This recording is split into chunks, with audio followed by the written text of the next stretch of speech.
लो मेरे संगियों ते बेलियो, आज तो मामू पाकिस्तानी बड़ा ही सैड और बड़ा परेशान है। मेरे को कोई लफाज नहीं कि आज मैं सुबह सुबह के बयान करा समझ लगी जी। ते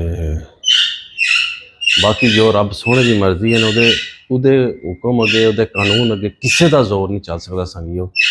ते कहंदे कुछ चीज़ां ऐसियां होंदियां कि जिन्होंने खो देने का डर और गम इंसान को बहुत ज़्यादा जड़ा रहिंदा है। ते बस साढ़े नाल कोई सुबह सुबह ही ट्रैजेडी हुई जे। मैं तो बड़ा ही अज खुश था पर बड़ा खुशी नाल उपर आया।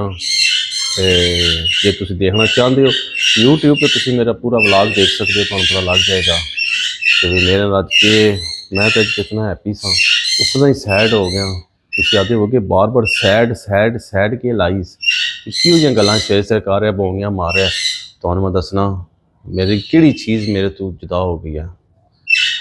ए देखो संगियो, ए देखो तुसीं, ओए होए होए होए, ए देखो तुसीं मेरा सब तो प्यारा बेहतरीन और मैनू जान तो 4.5 साल तो ये सन कनौर का पैरख मेरे नाल है। ये नर है, रिंग भी पई है पैरे विच ते